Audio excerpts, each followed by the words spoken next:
Well, all right, all right, all right, all right.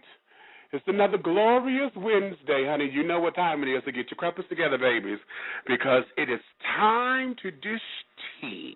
And, darling, you're dishing tea, darlings, with Big Meat. Hey, babies, what's going on? Thank you for giving me your time, your love, and your support, honey. As you can hear, I'm a bit stronger. I'm doing a little bit better. I'm 60 pounds lighter. And we're making strides, honey. So if you missed last week's show, last week I told y'all everything that I've experienced with my surgeries, because they had to do it twice and this, that, and the other. So go check that out in the archives. But know that we're not completely out of the woods yet, but, honey, I can see that light at the end of the forest there. So let's just give the infinite creator praise for all of that. Now, if you wish to join in on the conversation today, and I'm sure that you're probably going to, because my guest today, baby, she figured we finna set this sucker off, okay? Because, yeah, we are. So if you have comments and things, you may call in at 347-205-9183. Again, that's 347-205-9183. The tea room is open over there, so if you'd like to go over to the chat room and collaborate over there, you're more than welcome. However, please note, guest 1512, hey, darling, I see you. In order to chat, you're going to have to create a profile page on Blog Talk Radio, so that you can get in and be able to chat. So understand that there is one of the honey, that's one of their requirements. So, okay, fine. It's just like making a Facebook page, just making a simple profile page and all of that. And while I'm over there in the tea room, honey, if you're going over there to chat, I want you to please, honey, remember, this is just the written word, okay? People read the stuff differently, and you may end up putting your own inflections and things on the words, and, that may not be the intent that the person is writing this in. So I want you to dish your tea over there responsibly, please. No need of throwing the computers out of windows and this, that, and the other, getting all upset and blah, blah, blah, blah, blah.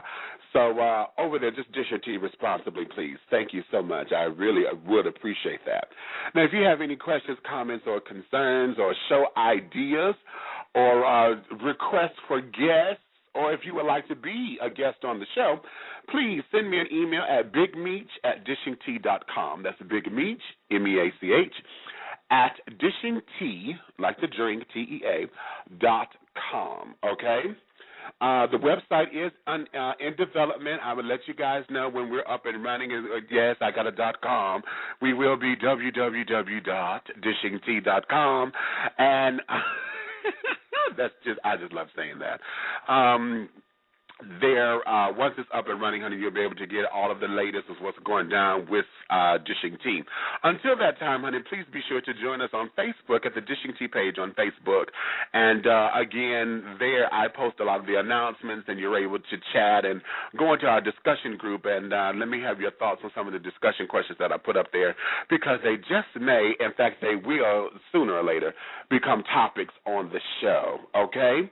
Now, let me put my disclaimer here, because I need to tell you girls this right now, that this show is for mature audiences, and the language and subject matters are not appropriate for children or anyone who is not mature enough to handle the subject matter. So your listening discretion is advised. Again, your listening discretion is advised. Now, for those of you who know me, y'all know I have a potty mouth, and I make no excuses for it, so you bitches are not going to get upset with me or try to send me emails or hate mail and this, that, and the other, because you're at work or you're doing whatever you're doing, and you get demerits, you get a write-up, you get a whatever because of whatever is going on. So if you're at work and it could be easily offensive or whatever, govern yourselves accordingly, okay? Now consider yourselves warned. Okay? Okay. Now, before I get into today's show and introduce my guest, I have to say hello to my sponsors, because without them, honey, there is no me, and the show would not be the success that it is. And I'm going to start here with the Georgia Peach Restaurant and Lounge, the Southern Hospitality and Southern Fusion Cuisine, the perfect place to dine and mingle while experiencing a home-like atmosphere. Stop by and enjoy invigorating jazz and blues music and live entertainment on the weekends. Their hours are Monday through Saturdays. They have lunch from 11 a.m. to 5 p.m. and dinner from 5 p.m. to 10 p.m. They do an appetizer hour from 10 p.m. until close, and they also have a Sunday brunch from 11 a.m. until 5 p.m. If you are a government employee or military personnel or an airline employee, you can receive a 10% discount on your dine-in food only. They're located in the underground Atlanta, Kenny's Alley. So for more information, please call 404-348-4300. That's 404-348-4300. That's the Georgia Peach Restaurant and Lounge. So thank you, darling. Thank you, Trade Day Management and PR Firm. At Trade Day, enjoy a touch of Southern hospitality with a universal appeal for all of your public relations and entertainment management needs. Contact Travion Davenport at 678-523-3088. That's 678-523-3088, or email at tradedaypr@gmail.com. That's tradedaypr@gmail.com. Pharaoh's Treasure Box, fine art, unique jewelry, and sensational 3D silk floral arrangements. Creations by Taps. For all of your decorative needs, contact Pharaoh's Treasure Box at 248-688-5178 or 5179. 248-688-5178 or 5179, or email at pharaohstreasurebox@yahoo.com. That's pharaohstreasurebox@yahoo.com. Parisian Wine Productions, music to lighten your spirits and lift your soul, specializing in gospel house music and inspirational dance music production. For all of your Christian and church social needs, contact Paris Hairston. He's the CEO at 646-243-9396. That's 646-243-9396, or email at paris42268@yahoo.com. That's paris42268@yahoo.com. Life Fellowship of Christ Ministries, live in freedom everywhere, LIFE. Reverend James Coleman is the founder and leader of this ecumenical social justice ministries, brought forth to free the oppressed and introducing a fresh approach to the Christ consciousness. Contact Reverend Coleman at 313-833-9278. That's 313-833-9278, or email at mustardcole@yahoo.com. That's mustardcole@yahoo.com. Echam Vidal Couture.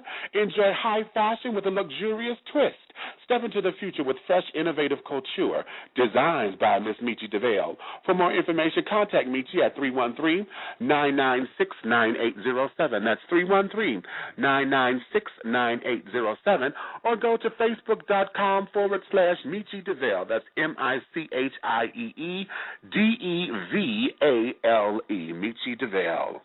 The Big Brothers Network, the BBN, a new online web magazine designed to show the world the class and style of the debonair man of size and his admirers. The first edition of this magazine was launched this past Memorial Day weekend, and for more information, go to www.bigbrothersnetwork.com. That's www.bigbrothers, network.com. The Caribbean Boys Entertainment. We cater, promote, entertain, and provide special services with the Caribbean swagger. Island flavor on the mainland. Bam, bam. Mr. Silvano T. DeMarco is the CEO and founder of the CABC. For more information, please contact Silvano at CaribbeanBoysATL@yahoo.com. That's Caribbean Boys with a Z, ATL, @yahoo.com, or on Facebook. So go to facebook.com/Silvano T. DeMarco. That's SYLVANOTDMARCO. Kissin' After Dark. Kissin' After Dark is Atlanta's premier social events for those who are tired of the same old party scene. These premier events are across the ATL, where the grown and sexy can become the seasoned and sophisticated. For more information, please go to facebook.com, Kissin' After Dark. That's facebook.com/Kissin' After Dark. Swirl Films, the #1 urban film production company specializing in all areas of film production, including directing, producing, script writing, budgeting and scheduling, production assembling, and post-production. For more information, contact Eric Thomasounis, Russ Parr, or Mr. Keith Neal at 910-798-2934, 910-798-2934, or go to www.swirlfilms.com. Again, that's www.swirlfilms.com. So thank you to all of my sponsors. I really appreciate you, and I enjoy you, I adore you, and all of those good things for keeping us alive. And without you, honey, I can't do me in this particular capacity, that is. Let me watch my language. Okay. So, with that regard, I have a couple of announcements, special announcements that Pharaoh's Treasure Box is doing. Save the date for you, and also the BBN for next weekend. They have a special date. I'll get to that at the end of the show.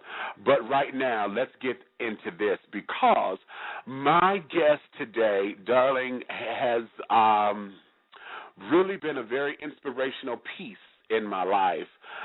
Without her and her tutelage and her guidance at the time that I needed it, honey, I don't know exactly how my life would have completely shaped at this particular point. I know without her contribution, I would not be the person that I am today. She was once a pastor of one of the most influential LGBT-affirming churches in the country.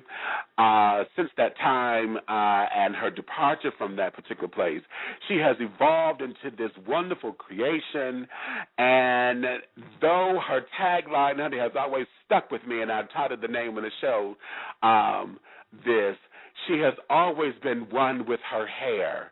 And because of that, honey, because she is one with her hair, she has given me the fortitude, honey, to learn how to be one with mine, and I'm bald. Ha! So without any further ado, we want to welcome, honey, welcome. This is the wonderful, she goes by simply Freda Lanoix. Hello there, my darling. Hello. Thank you for coming on to the show.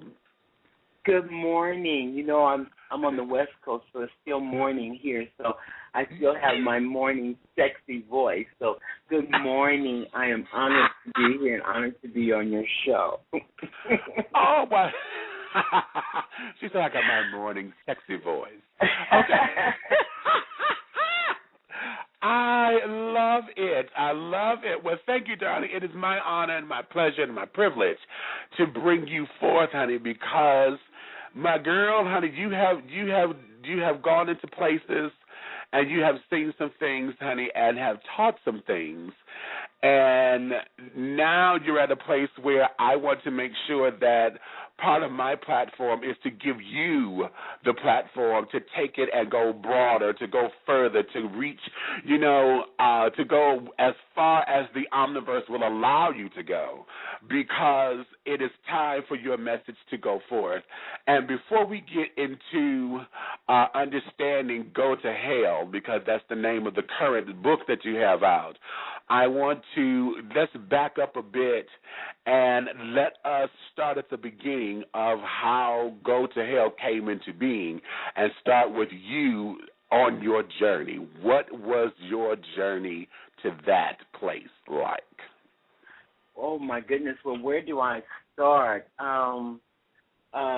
First, I'd like to say, again, I am just so excited, and I'm very honored to be on your show. And congratulations on your weight loss. You're not going to be able to call you Big Meech after a while. At the rate that you're going, Okay. So congratulations on that, because I definitely know about that journey, about wholeness and wellness and having the ability to take care of ourselves, because that's what it's all about, So as I look at my journey and where I started, for those who know me, I was one of the first deacons at Unity Fellowship Church, and I have to say that the thing about Unity Fellowship Church is when I walked through the doors of Unity, I remember being so broken. I remember, this, Black woman I was married and I had 2 children, and I was dealing with my sexuality. And so all of a sudden, right in the middle of my marriage, and I had made it. I had I had made it. What people say, I had the house on the hill, and I had the two kids and the 2 dogs and the husband, and all of these external things, or all of these things that society says to us, they're supposed to signify somehow that we've made it. And so right in the midst of my marriage, my sexuality that I had kind of been struggling with, but because I came from such of a religious background, my mother being a national evangelist for the Pentecostal church, it was just not, Pentecostal. Did I say it? Did I say it right? Good. Okay, she did. Say it right, honey. Okay. It was not tolerated. It was not accepted. It was it was just something that you just didn't do. And so coming from that background, I became very, very suicidal. So right in the middle of my marriage, suddenly the sexuality is here, and I could no longer ignore it. And so I was very suicidal because I did not want to be the one that was bringing all of this pain upon my children and my family, because, I'm mom. I'm the one that's supposed to protect them, love them, and nurture them. And then suddenly, here I am, like, struggling, like, oh, my God, what am I going to do? And so for me at that moment, I felt it would be better to end my life than to bring shame on my life or on the lives of my children.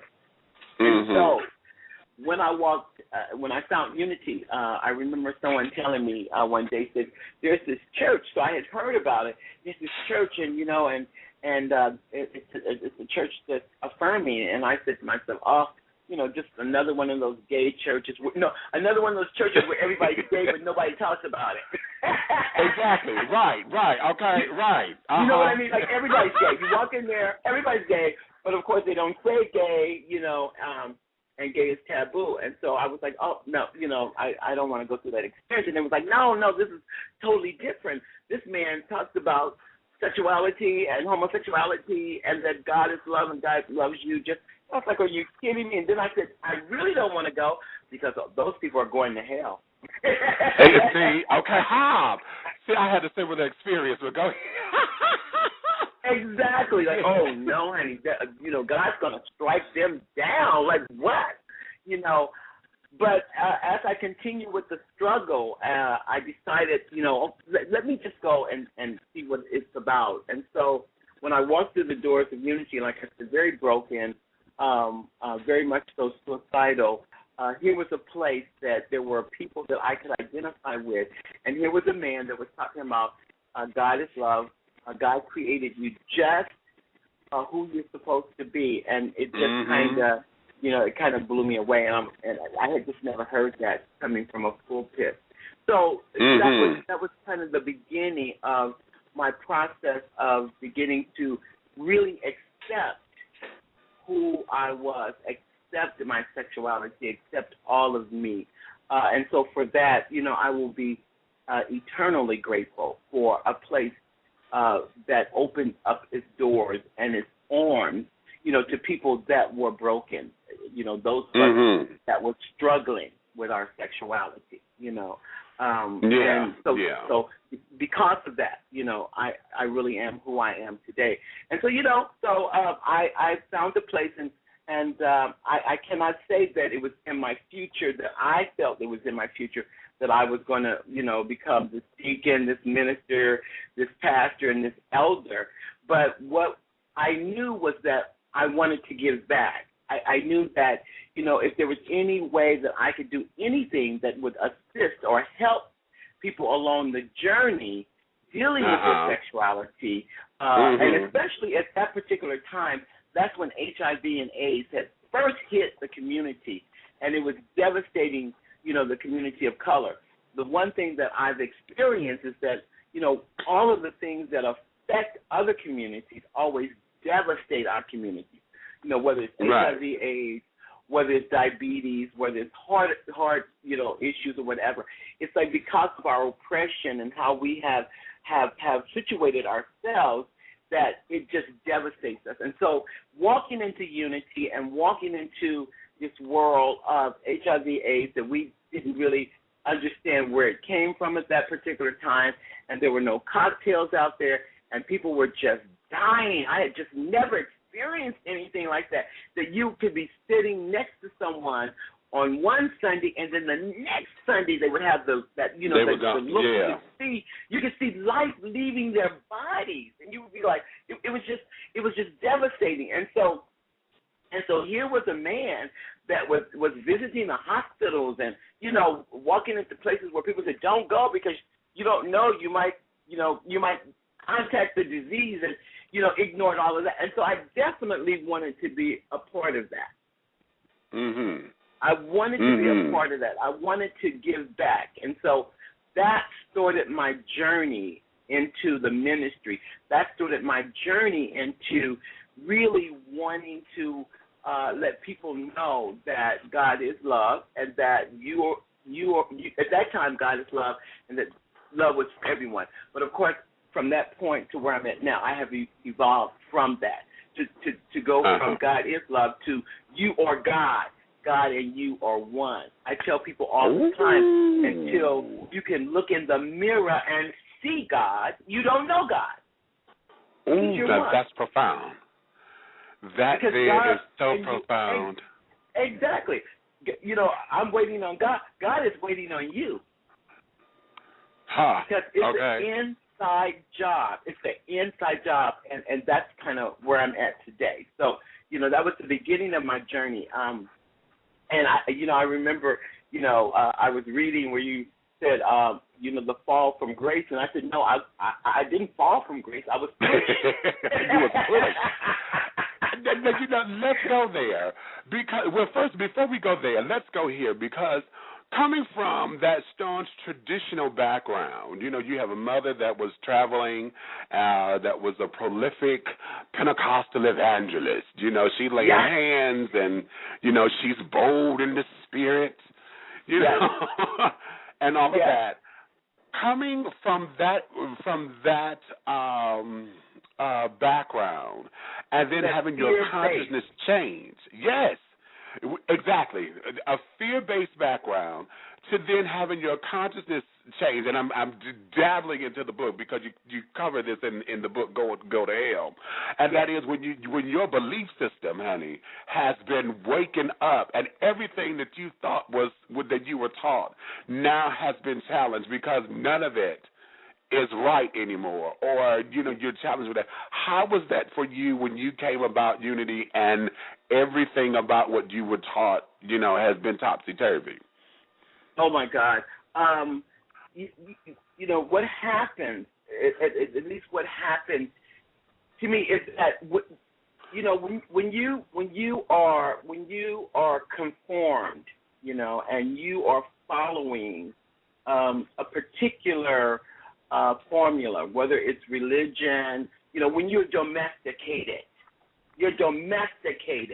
And when you're being domesticated, there are guidelines, and you are not allowed to really begin to trust outside of, what has been taught or what has been given to you. But when you get to a place where you have the courage, because it does take courage, but when you get to a place where you begin to have the courage to really sit and look and realize that this is not working. It's not working. Now, this is where I come from.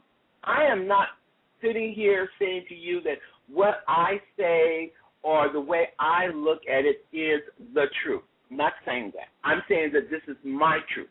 I'm saying that this is what is working for me. This is after my own soul searching. This is after my own ability to search and begin to look at other things. This is after realizing that I've tried this and the results was that. And insanity is to continue to do the same thing and expect a different result. Different result. After you can, yes, it's the thing about sometimes, especially those of us, women or men or people of color, we're very emotionally driven. And so it's okay to have the emotions. It's okay. It's okay to have a shout. It's okay to sing. It's okay to pray. It's okay to cry. It's okay to do all of that. But along with that, you have to begin to develop some tools. Along with that, you have to begin to search some insight to begin to realize what will work for me, what will allow me to obtain, to have the life that I deserve. And so I begin to have the courage to say, this is not working. It's not working. It's not working for me. And if it's not working for me, then I can no longer, with a good conscience, continue to feed you as you look to me the stuff that's not working. And so it does take courage. I remember standing in the pulpit one Sunday. Let me go back. I remember being in my office studying, getting ready to prepare my lesson for Sunday morning. And as I was studying, because I had been studying, many other books, Joseph Campbell, The Power of the Myth, like really beginning saying, what's really real, what is all this stuff really built off of? And I remember as I began to read and study and began to feel my intuition from within saying, wow, well, this kind of feels comfortable. This is something that I kind of always felt, but I just never, ever realized that I was the only person that felt this way. And so as I began to, read other things and look at other things and look at things different, I began to realize that, I have to answer to a higher authority. And that higher authority is myself. In other words, when I look in the mirror, I got to be okay with me. So I can no longer, with a good conscience, continue to give something to people that are looking to me that I no longer subscribe to. So it was a very difficult journey. And I knew that when I was standing in the pulpit, I knew the Sunday, and I said, you know what, I can go either way. The universe said to me, Spirit said to me, you can go either way, and I'm still with you. See, that to me is the difference with spirituality. It says, wherever you are, I am, period. No judgment call. No judgment call. Wherever you find yourself, you find me, because we're one. And so I remember standing in the pulpit, and the people were there. Of course, it's Sunday morning, and the choir has rocked the church, and we have Jesus, Jesus, Jesus, Jesus, Jesus, Jesus on the main line, Jesus on the and I said to the people, and I stood there, and I said, and I remember, and I knew when I said it, I couldn't take it back. And I knew when I said it, it was a possibility, and that there was a chance that I might not be able to stand in this pulpit again. But I had to say it, and I had the courage. And I said to the people, this is not about Jesus. That we have a PhD in Jesusology, but this is about you. Do you know who you are? Do you know your desires? Do you know your capability? It's important to know your capability. And what I mean by that is to understand what you are capable of doing and what you are not capable of doing. You can't know that if you continue to study other people's lives and don't take the opportunity to... And don't take up your own, girl. Exactly. Listen, girl. Everybody is not equipped. Everybody is not capable. Everybody is not able to march with Martin Luther King. Everybody's not able to do that. Right. Some of us might have to march with Malcolm X. Because, see, I know I'm the type of girl that if you did the water hose on me, I know my capability. I'm going to come back. So, see, I can't march with him. You just, because the power of that is that when you know me, your capability, then you have guidelines and you set boundaries of things you say to yourself, you know what, I can't handle that. So then why am I going to allow myself to get into a situation that I think I can handle and then find myself in hell? So that's the power. That's the power. Like, if you can't handle a relationship and then you trick yourself and say, you know what, no, I am ready for love, and then you get into this relationship and then all of a sudden you find yourself in hell, you can't trust the person, you're giving the person hell, it's because you did not recognize that you are not ready because you've not taken the time out to heal from the last relationship. From the last, say that. See, you've not taken out the time to take the accountability that no one can do to you, no more than what you allow them to do. You've not taken out the time to recognize that I'm still carrying a whole bunch of baggage from my childhood, that my mom didn't love me, that I'm dealing with. And, you know, especially in the gay arena, when you are in a relationship and love with someone that has not really accepted their sexuality, you're in hell. Hell, and hell again. Okay? Because, see, and the reason I shoot at that is because you're fighting two fights. Because you're not taking on their baggage. You know, I know. I've been out, honey. There was no such thing as a closet for me, if I'm really going to tell the truth about it. However, you know, being the person and the vibrant person that I am, and then trying to sit down and duck and hide, I couldn't be true to myself, because when I'm in public with this fool, you know, I got to calm down, I got to tone down, or you know, talk to other people, and you know, with double entendres and shit, you know, trying to make it seem as though it's something that it's not. And then I'm the one that's got stomach cramps and ulcers developing and migraine headaches and carrying on. And you sitting around here floating like fuddy-duddy, you know, as if nothing is wrong. So, yes, that is hell. God, yes. Yes, it is. Oh, yeah. Yes, it is. Because, you know, there is I have a daughter, and I have two children. I have my son. Matter of fact, he'll be 38 on St. Patrick's Day. Happy birthday! I know he's listening in. I told my kids, listen to your mama. And my daughter, she's 29 and she is a professor. She's a professor at so I'm proud of both of my children. They've done extremely well, and the reason why they've done well is because not only did I not accept my sexuality, Meech, but I celebrated it. There's a difference. Exactly. There's a difference in just accepting the situation and in celebrating the situation. Because I take full accountability. I am gay because I choose to be gay. I am gay because prior to getting here, when I decided to come, and my expressions on life is, I said I want to be a black, gay, lesbian woman.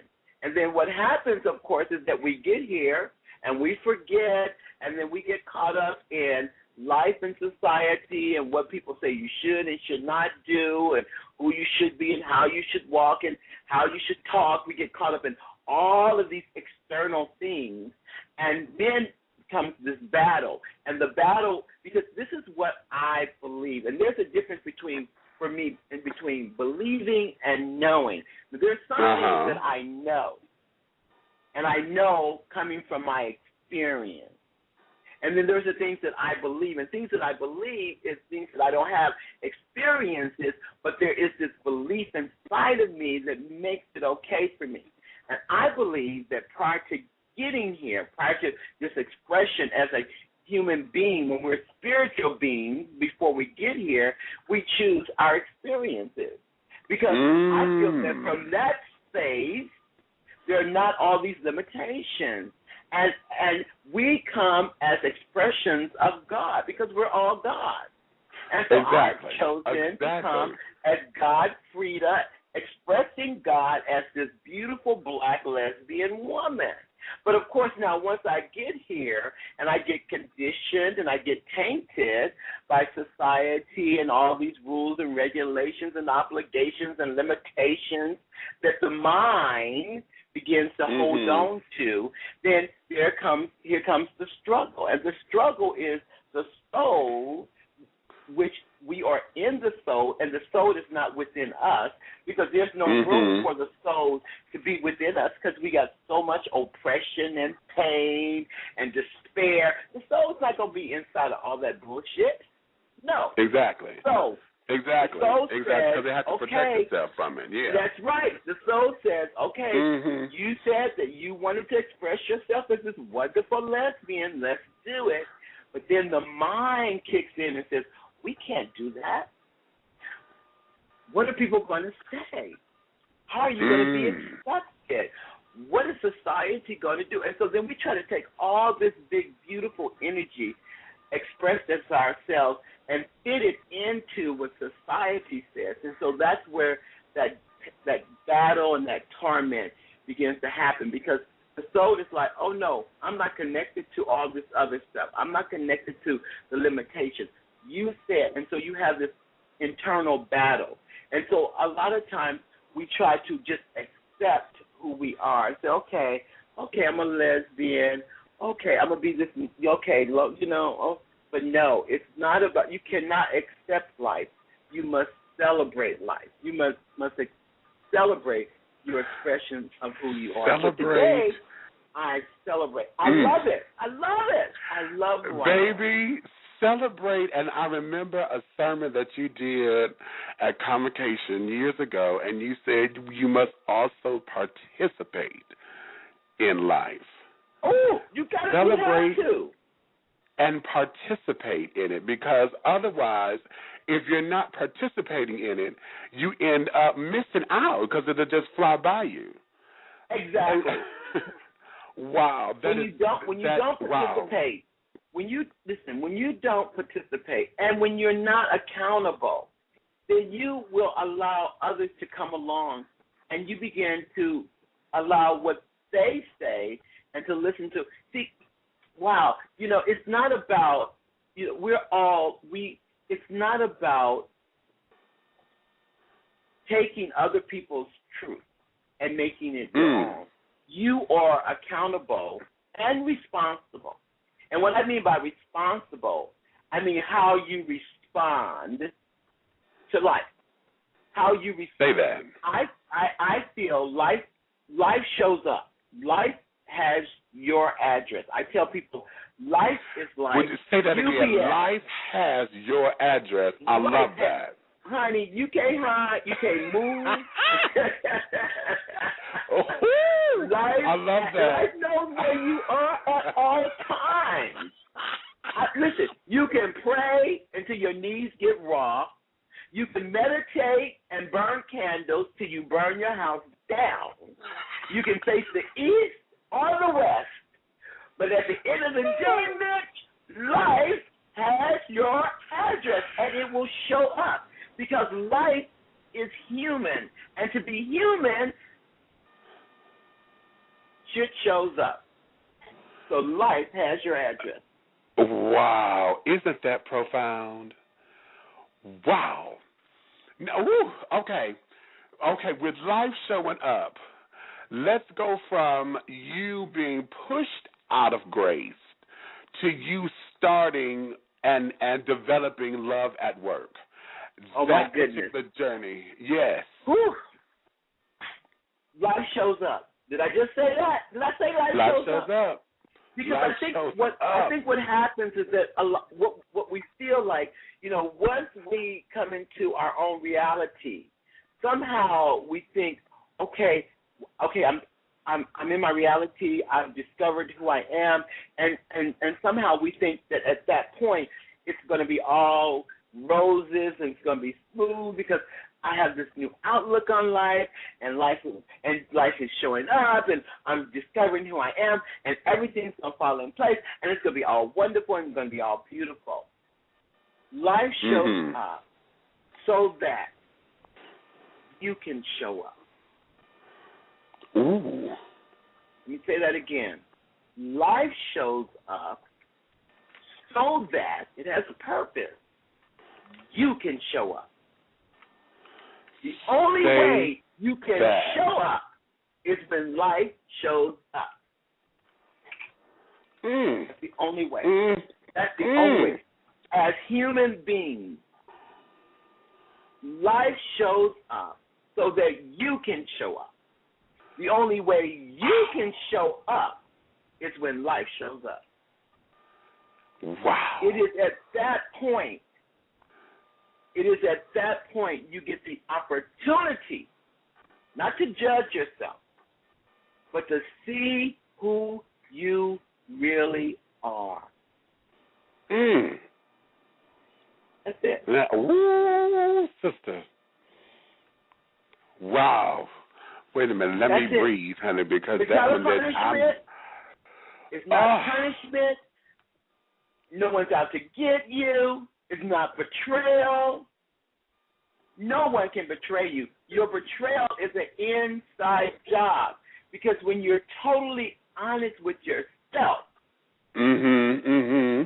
totally honest with yourself, nothing catches you off guard if you're living consciously. Okay, if you're living, girl. People show you who they are. Life shows up. You show up. Maybe you didn't have the courage when life showed up to make the choice for your highest good. Maybe you didn't have the insight to really be honest with yourself when life showed up. And so what life does is life continues to knock on your door until you get it, because you're going to get it. Until you answer, okay? Now, that's one thing it will do. It will knock until you answer. Oh, you're going to answer. Okay. You're going to answer one way or the other way. You're going to answer. Oh, yeah, me, you're going to answer. Oh, hell yeah. You're going to answer. I love it. Okay? You're going to answer today or you're going to answer tomorrow. And let me tell you, you might have to answer the next lifetime, but you're going to answer. How about it? And it's not even about punishment. It's about you having the opportunity, because when you're creating the life that you choose to have, you create it by the choices that you make. You create it by answering. And when you develop the tools, you begin to invite life in. You don't spend all your energy trying to run from life. You don't spend all your energy living in fear, but you invite life in. And you say, you know what, life? It's tea time. See, okay. Tea time. Okay, come on in and have a tea. Okay. I got the tea. Let's talk. Okay. Because we dish the tea. We gonna dish this tea. I love it. Oh. Life shows up so that you can show up. And the only way you can show up is if life shows up. Wow. Okay. That's rocking me. That's rocking me. And I can't rock too. I'm still on restriction, so I can't rock too. But I'm sitting up here in this chair, I'm shaking. But it's all good. But here, let me go here, because, see, we are all in. This is what I love about the book, and I haven't completed it. I'm halfway through it. But what I've read thus far with Go to Hell, honey, I've been sitting up here, and one of my producers of the show, honey, and one of my sponsors, Lil Meech, Child, she was sitting up here looking at me crazy because I'm laughing at the computer screen. She's like, child, what is going on? I said, Miss Freda is letting us have it in this book. Okay? Is letting us have it in this book. And the title itself, Go to Hell, is very provocative, and it says everything, and it also speaks to our truth, because it speaks to us from that old-time religion atmosphere when folks would sit up there and, they was always ready to condemn us, or you going to go to hell if, and like you say in the book, all that fear-based factor of controlling people and showing how vengeful God is or whatever. But this particular book, let me go here because I need to read this. This is your preface here. That's the breakdown of the components.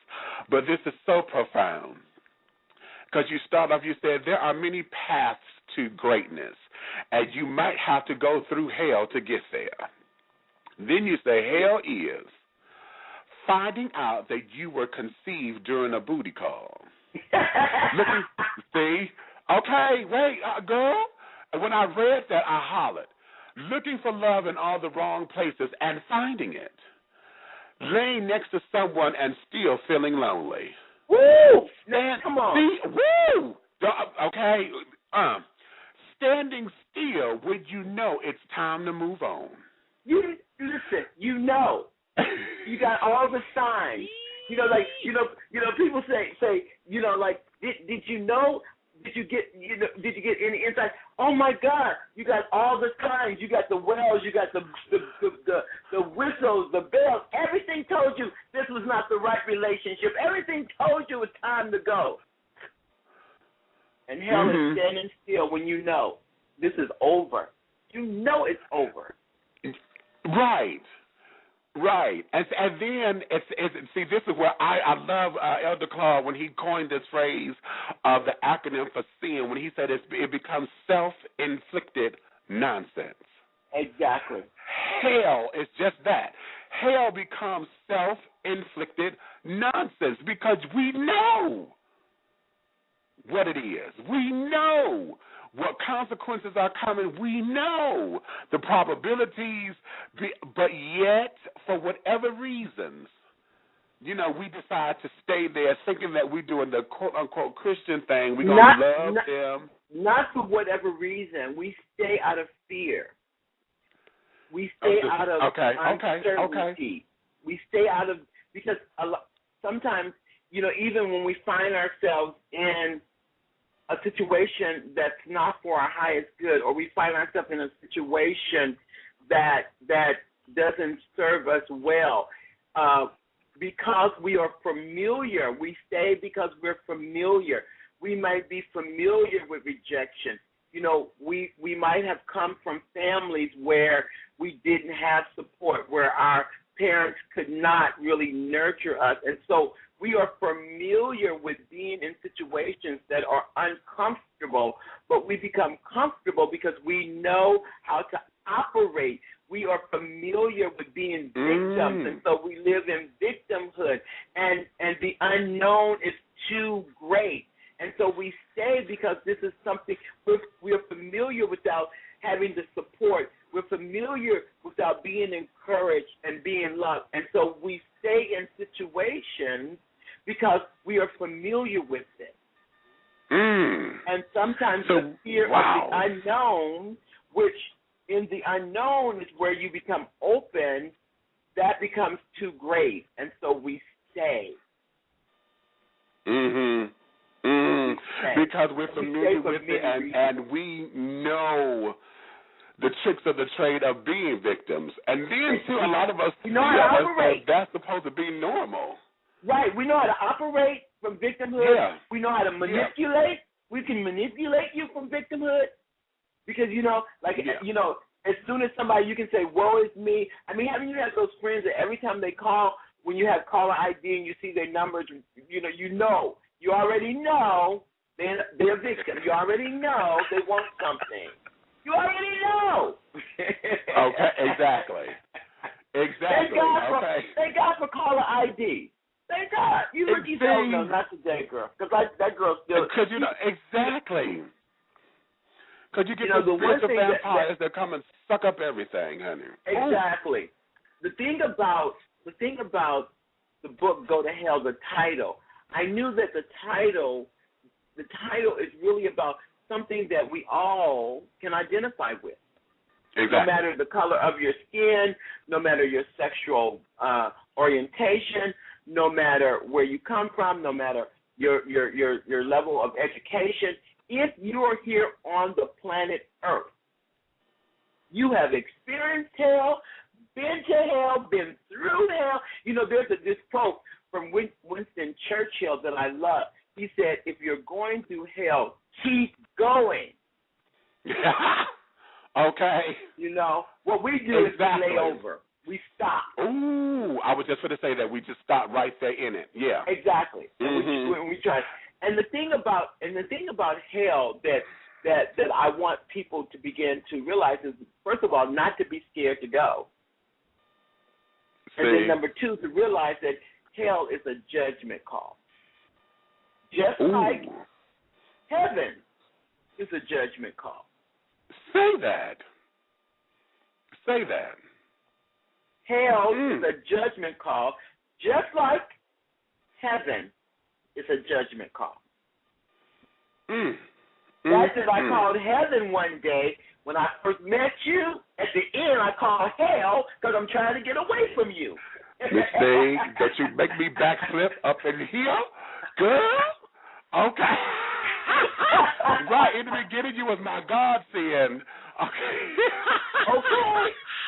That's what I called heaven. When I first met you, when I got ready to leave you, I called hell. It's a judgment call.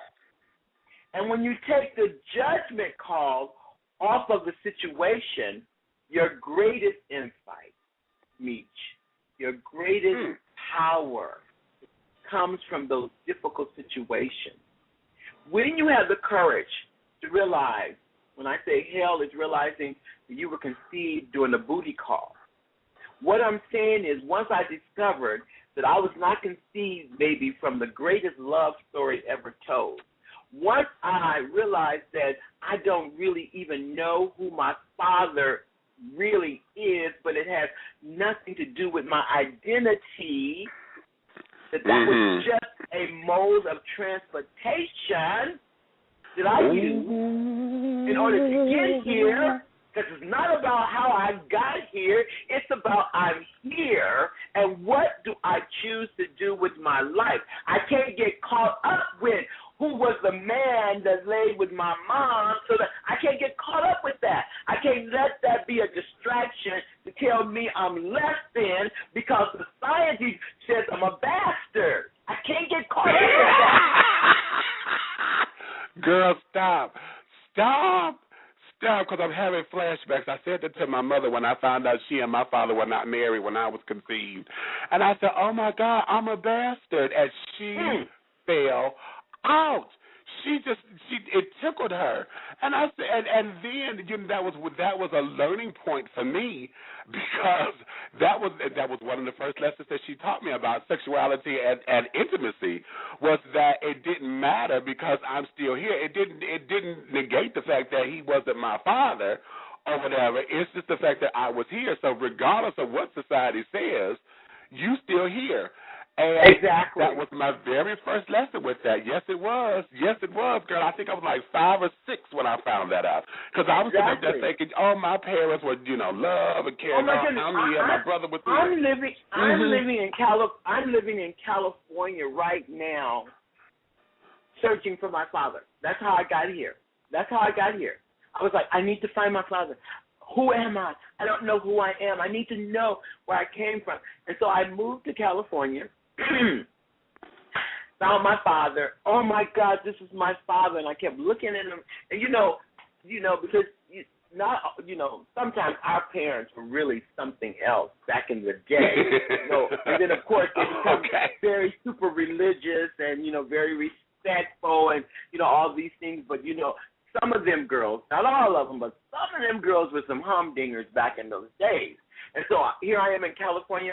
Oh, my God, I found my father. I'm looking at him like, is this really my father? I'm trying to, do we have a nose? Oh, does my nose look like his nose? Or, okay, And then I was here, and he said, will you please stay because you've been with your mother all your life? And I said, absolutely. And so I'm here with my father, and then he gets sick. And I open up my home in California, and, I take care of him, and then, he dies. And, of course, oh, my God, but I got to be with my father the last 3 years of his life, and I was there. And, I'm feeling so wonderful and so good. I was able to give back to him. And then my stepmother said, that was not your father.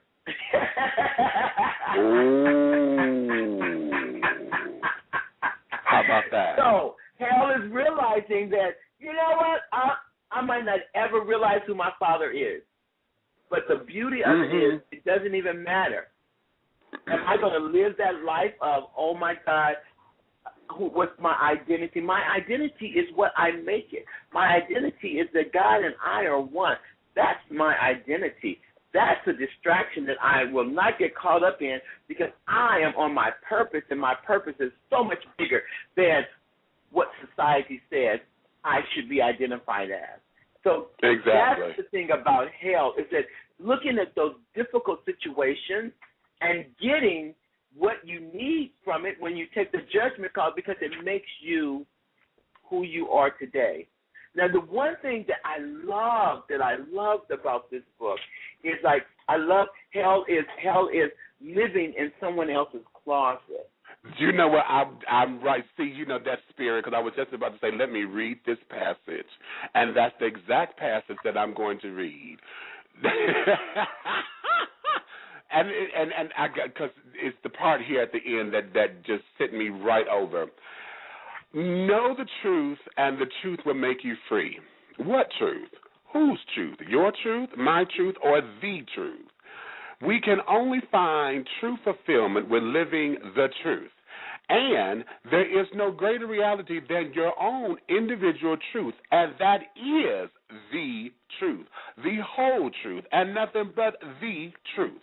So many of us choose to keep our truth, or the truth, locked away in the closet. And you know what's so ironic? The closet we find ourselves in is not even the closet that we've built for ourselves. We're living in someone else's pain, someone else's fear, someone else's dream, someone else's nightmare, someone else's judgment, someone else's concept of what is true and what is real and what is right, whether it be the opinion of society, religion, or family. As a result, here we go, we become cross-dressers. We not only dress ourselves up and become what others think we should be, but we are actually willing to take on the identity of others and accept it as our truth. Oh, my God. Did you write that? Oh, my God. You know what? For real, no. I excite myself. Did you write that? Yes. Who? Cross-dressers. We are dressing up in somebody else's pain. Exactly. Okay. Dressing up in somebody else's fear. Oh.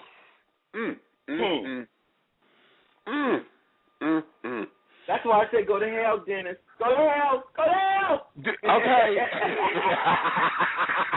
Go. But see, you know, here is the beauty of that for me, because let me tie this in, because I know I got callers up here, and I may have, you know, my listenership may have staunch, you know, traditional Christians and things on the line. But see, here's the thing with that title and understanding this, because just as it was taught to us that Jesus came and had all power and this, that, and the other, Jesus told us, according to the way the Bible is taught, that we have the power to do that which is greater than what he did. So if Jesus went, and when he died, he went through hell and conquered it and came up with all three keys, how come we can't do that in our own lives? We have to. That there becomes a rite of passage, because, like you said, life shows up. And when life shows up, hell will too. So you have to go through it, and just like you said, so that you can show up, to know your power, to know who you are in this great scope, so that the omniverse can ordain and bless you to continue on the journey. That's where your power base comes from. It's a part of our human experience. Yes. You know, it is a part of our human experience. And again, when we walk out of our fears and begin to develop.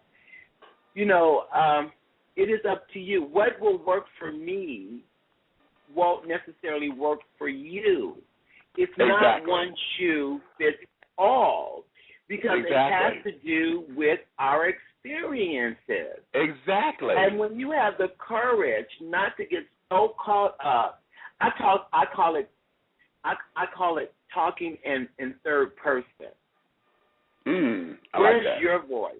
Where is your, you know, we can quote scriptures all day long, but until you have a voice, until you really begin to really find out and discover who you are. You know, a lot of times we don't even know.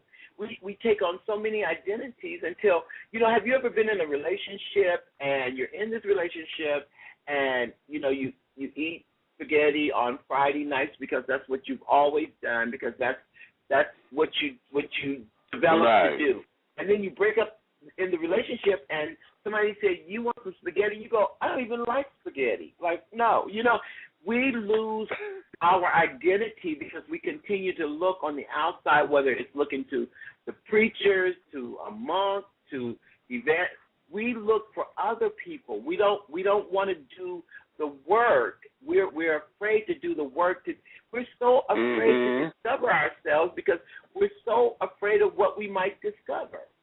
And the thing that's so sad is what we might discover, or what we're going to discover, is this wonderful expression of ourselves as God. And another thing, too, Meech, we have to recognize is that a lot of people don't really want the responsibility of themselves. Would you say that again? A lot of people don't. Would you say that again? A lot of people don't. You know, everybody talks about Oprah, and Oprah is a billionaire. But Oprah has 1 billion responsibilities. That's what comes along with that. And so we want these lifestyles. But we don't want the responsibility. We don't want the responsibility of our power, because we're very, very powerful individuals. That comes along with being human. You're very powerful. But we don't want to accept, we are afraid of our power. I tell people all the time, wherever you are in your life, and this is, you know, when I first started saying this, people were like, oh, no, that's why, you know, I'm not going to say I got to put out, you know, that's why. But I used to tell people, wherever you are in your life is where you have chosen to be. Say that. Consciously or unconsciously. Or unconsciously, and a lot of us live unconsciously. But wherever you are is where you are choosing to be, because you have the power to choose again and again and again. You're not stuck. I used to tell my children every morning, this is a new day. I used to say, just do it. But if you don't like it, just do it again. You're not stuck. You're not stuck. And you know, I have to share this story about my daughter. Like I said, she's a professor, you know, and again, too, I have to give, you know, credit where credit's due, that because of Unity, you know, and me going through Unity and me not only embracing my sexuality but celebrating it, it allowed me, you know, to pass down who I was to my children. And my children said to me that the greatest gift they got was because I had the courage to be true to myself. It allowed them the opportunity to be true to themselves and to choose their life. And so maybe about a month ago, maybe 2 months ago, my daughter, she's married. You know, she has her little boy, and, you know, her life is, you know, I really enjoy watching her do life. And anyway, so she's married, and she is over the sexual equality group on her campus. So here's this heterosexual woman is over the gay group on her campus, which is just so awesome. And so they had a panel. They pulled together a panel of people coming together talking about their sexuality for the sexual equality group. And she asked me, her mother, to come to her college campus where she works to be on the panel for sexuality being raised by a lesbian mom. Oh, isn't that God. wonderful? You needed sunglasses on. I was so proud. I was so beaming, because I knew she loved me. But for her to be so proud of being raised by a lesbian woman spoke volumes. And wanting to share her own personal life experience to these young kids that are struggling with their sexuality, to say, no, it's okay to be gay. Look at my mom. Oh, my God. Wow. It brings tears to my eyes. It brings tears to my eyes. Oh, you couldn't even stop me. I was like, oh, my God, here I am on this panel, on my baby's panel at school on her college campus, and her saying, no, you guys, look at this example of my mom. Look at my mom. My mom celebrates her sexuality. But I had to go through hell to get there. And I'll go through hell again. And I'll go through hell again. Because hell is only a judgment call. Because guess what?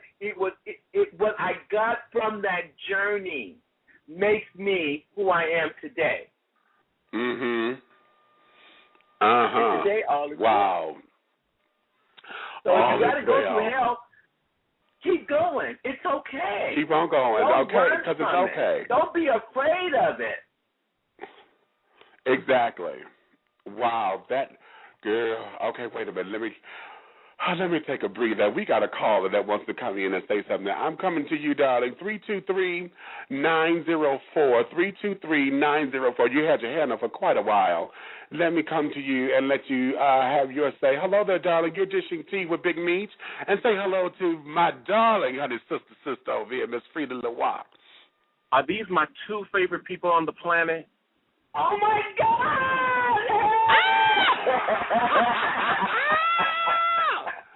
Hey, darling. Hey, baby. Hi, Freda. Hi, honey.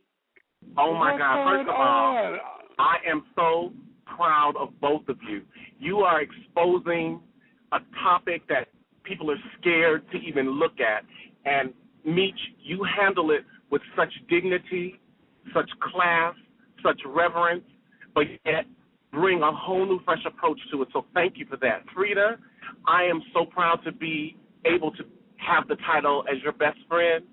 And I know the hours at 3 a.m., the pain that you've gone through, the sorrow that you've gone through, but that you don't just talk the talk, you walk it. And that is the example to me.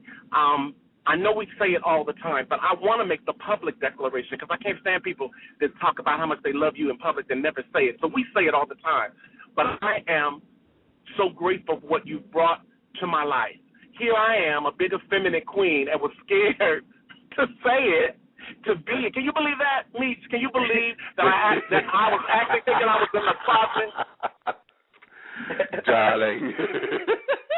But, I was there, and I know that feeling because I was there as well.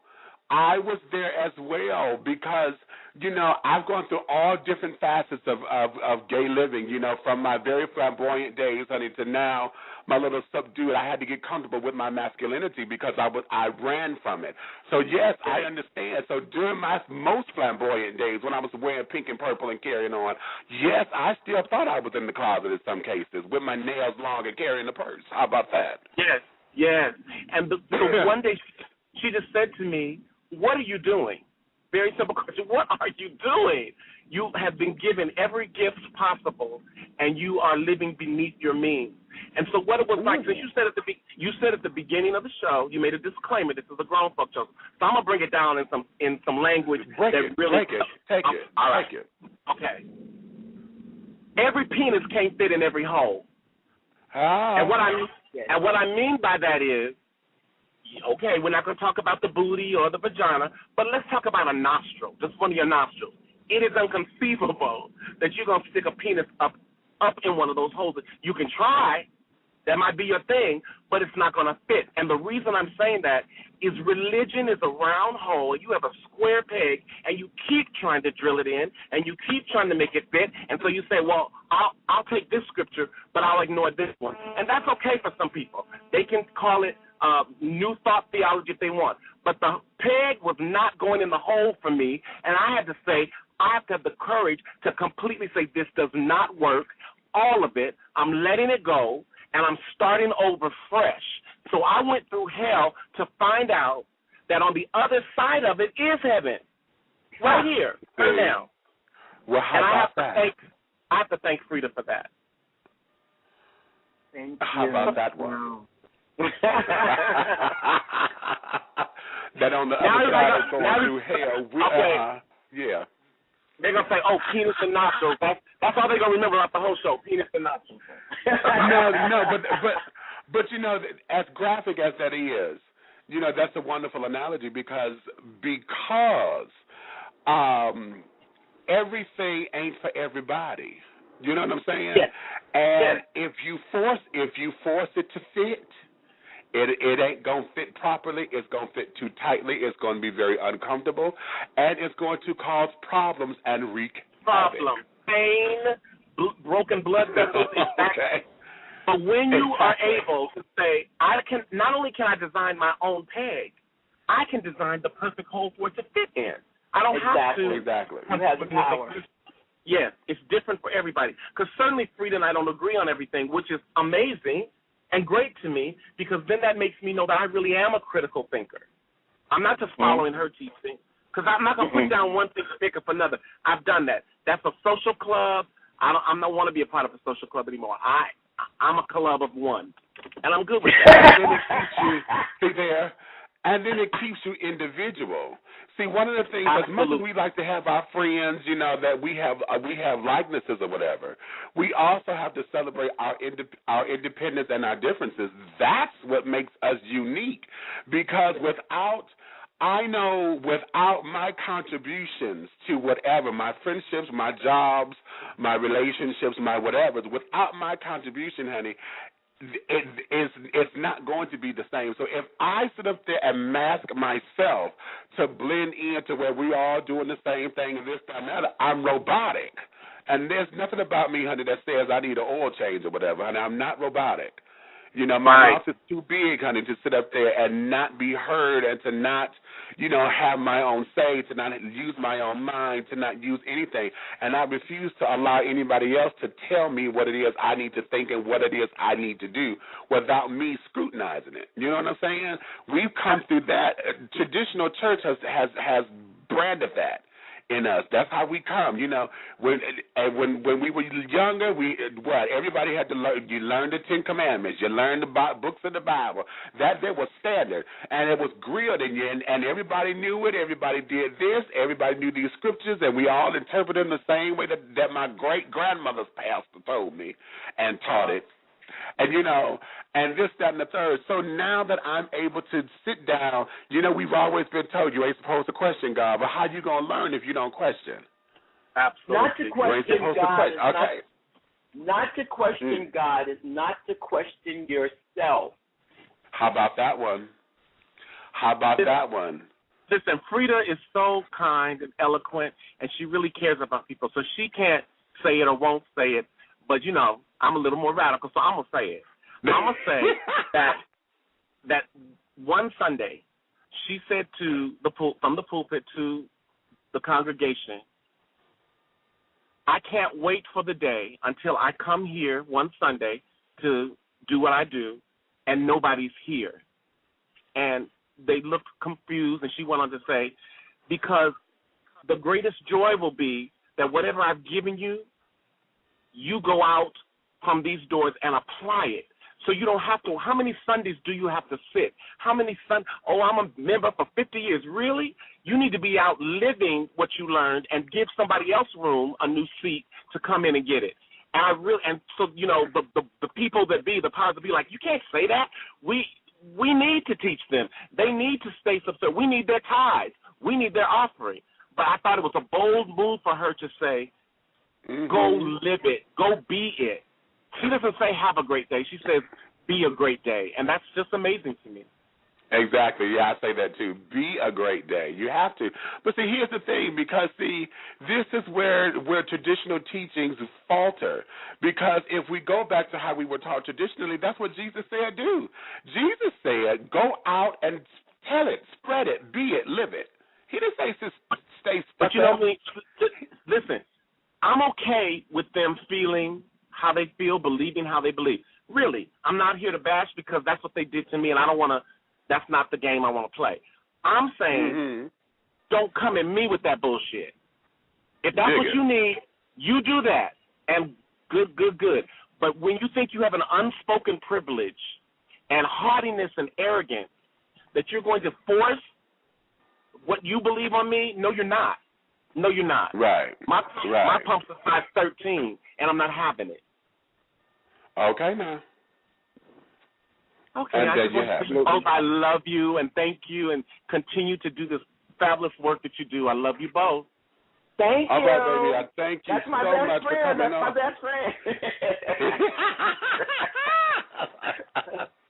Thank you, baby. Okay, talk to you guys later. Bye. Okay. Bye-bye. Charles, you just have to love it, honey. You have to love it. You have to love it. I believe that there are three types of people in the world, and to me, it's all good. It's all wherever you are on your journey, it's good. Mm-hmm. It's all good. I don't discount my journey. I don't discount where I come from. I don't discount that at one time Jesus was more powerful to me than what I meant to myself. I don't discount that because at that time that's where I was. And so I don't discount anybody's journey. I'm not here to say this is the way to go or you should. I'm just saying that this no longer works for me. Some people stay within an organization and try to make change within the organization. And then there are other people that actually step outside of the organization, but they stay connected to it and then try to make change. And then there are those that stand on their own truth. I just happen to be one of those that I stand on my own truth, that I don't need to be affiliated or associated with any type of organized anything in order for me to be. I'm okay. I can take on, I'm good at taking on accountability for my choices because you know what? What works for me today might not work tomorrow, and I'm okay with saying, you know what, Meech, you know what? It worked yesterday, but today I got to do something different. I got to do something. Changes. It changes. It has to change because with as you experience more life, then it allows you to evolve more and more and more. And so, you know, I don't mind being out there in limbo. I don't mind living in the I don't know. Because when you're in the I don't know, that means you're open to surrender. You're open to allow. There is an order of life. There's an order of the universe. There's a way this thing works. And a lot of times we don't really understand. And so, you know, this is a great example. If I live in California and I move to Detroit, in California, we can make a right turn on a red light. Maybe in Detroit, you can't do that. So if I move to Detroit and I make the right turn on a red light and I get a ticket and I go to the judge is not going to say, oh, well, you just got here from California. The judge is going to say to me, it is my responsibility to know. That's right. I worked in Detroit. Ignorance of the law, honey, is not an excuse. Exactly. It's the same thing with the universe. The universe doesn't give you a pass because you don't know. It is your responsibility to know what gives you joy. It's your responsibility to know what brings peace to your mind. It is your responsibility that brings you wealth. It is your responsibility. It says it's here. It's yours, but now it's your responsibility to know how this thing works.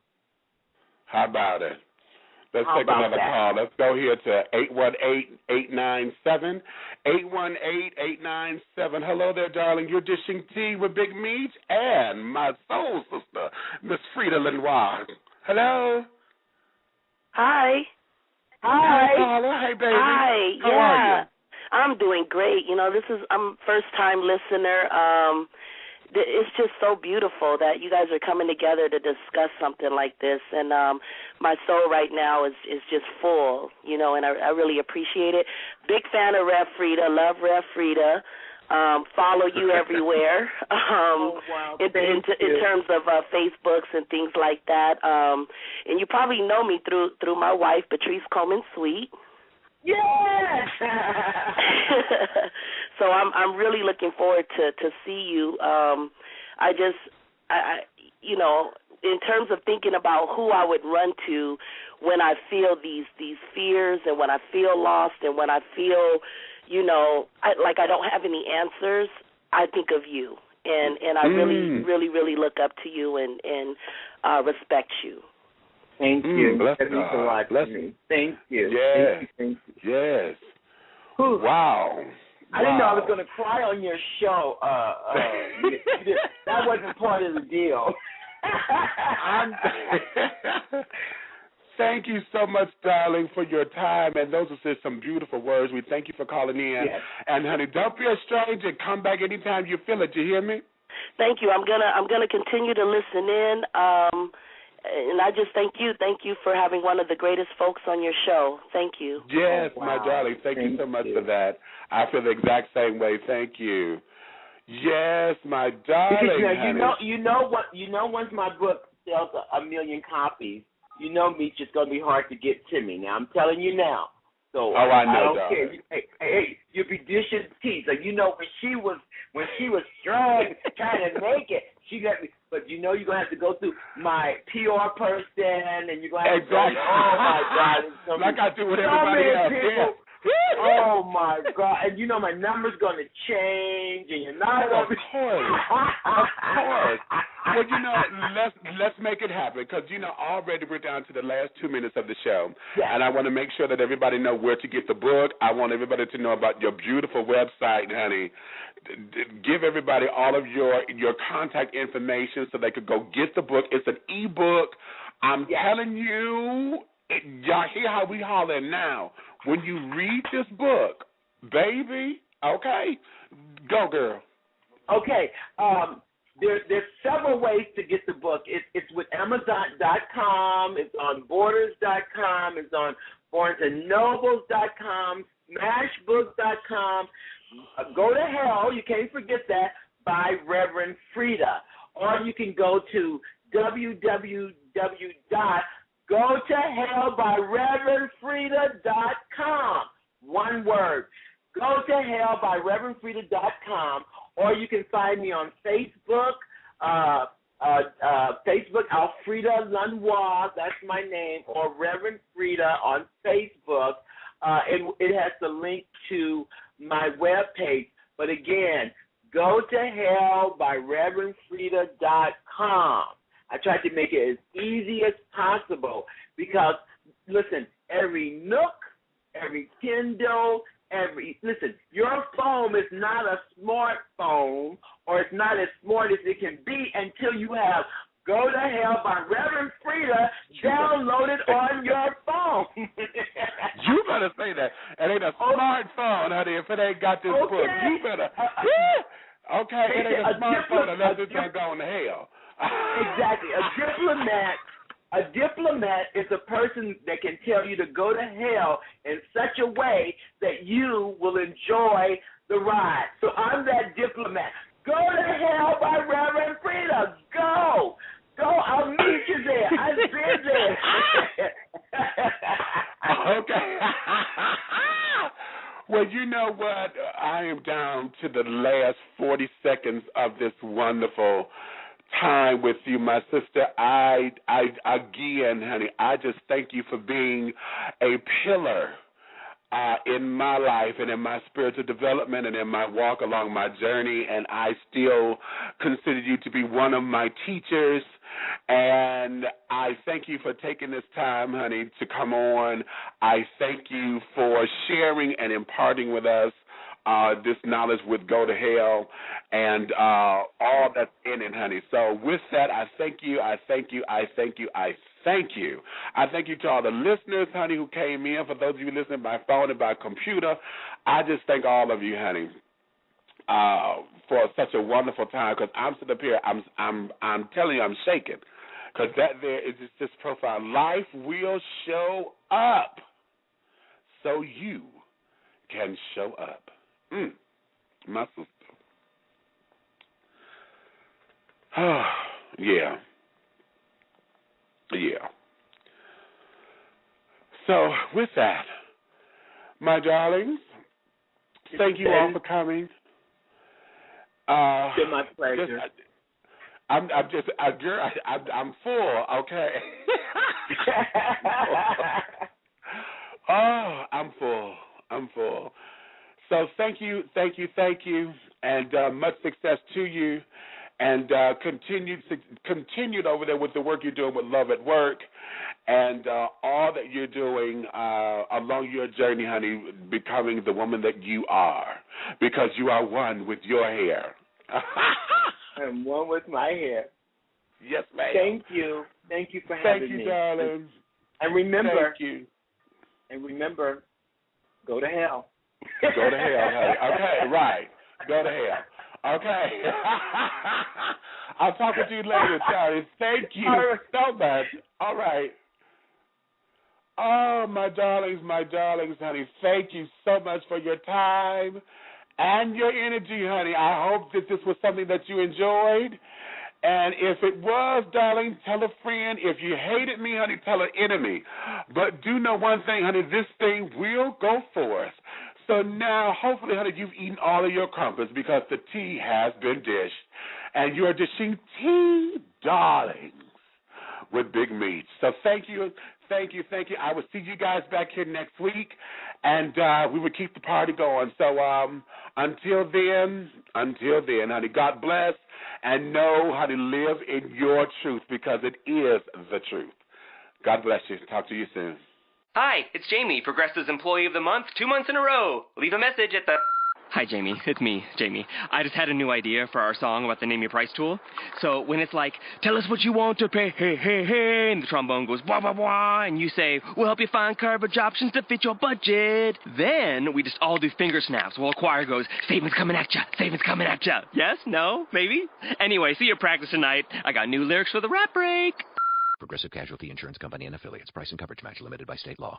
Progressive presents Get Pumped. Inspiration to help you do insurance stuff. Okay, time out. You're gonna let your budget be the boss of you? Take control with Progressive's Name Your Price tool. Tell us what you want to pay for car insurance, and we'll help you find options that fit your budget. Here's some music to get you pumped. Da-dong, da-dong, da-dong, da-dong, dang, dang. I hear your budget laughing at you. Oh, wait, that's just those kids laughing at me. Ignore them! Da-dong, da-dong, Progressive Casualty Insurance Company and Affiliates. Price and coverage match limited by state law.